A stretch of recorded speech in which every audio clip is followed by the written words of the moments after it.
Good evening, and thank you for joining me. My name is Keyston Page, and the issue that I will be advocating for will be the role that poverty plays in early childhood development. Now, when we hear the word poverty, we must know, what does that word actually mean? Poverty is the simplest sense of the word and is a state where the lack of access to basic needs such as food, clothing, and shelter. It is also used to describe a person whose living conditions prevent them from being able to acquire education, seek medical help, and also secure a stable job and participate in recreational activities due to the lack of money. Now, when you hear the word poverty, does it mean that, that person doesn't have money? That's not always the case. So what I'm advocating for in this is to show and ask who is affected by poverty. Poverty areas are targeted by low-income families. Low-income families mean people that are lacking jobs or the security or even the sense of the necessities that are in their community. We have to make sure we understand exactly what we mean when we say poverty and who's affected. Now, we have statistics that show who's the people or what target ethnicities are hit by poverty the most. Poverty statistics show in 2020 that blacks have the highest number of poverty level. They show at 19.5%, whites at 8.2%, Asians 8.1%, and Hispanics at 19%. Now that percentage is pretty high. So the thing is about it, how does poverty affect our children? Children usually depend on their parents or guardians. That's an automatic fact. They don't have the resource to pull themselves out of poverty.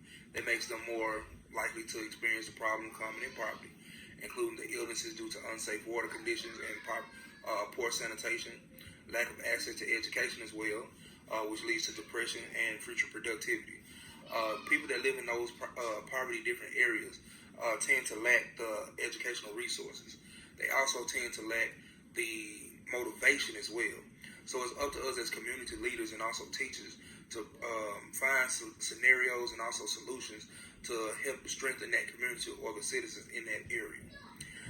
My proposal for changing the connection and also building a bridge to bring the community together is educational seminars, which will aid the community on skills and helping them broaden those skills as well, and hope to keep them capable and teaching them basic skills to hopefully improve methods in the workforce. Others will be job fairs. Now, we know that job fairs, those things are there to assist the families who are struggling to keep stable income in the home. Job fairs will help them maintain keeping food on the table, bills paid, clean water, and safer environment for the children who will need those stable conditions in order to succeed educationally in the school as well. So my final outreach will be a community outreach center to help the community form and also public policies, keep them informed of those public policies, and also changes as well. This place will also be a support system for the community for those that are lacking and need that support.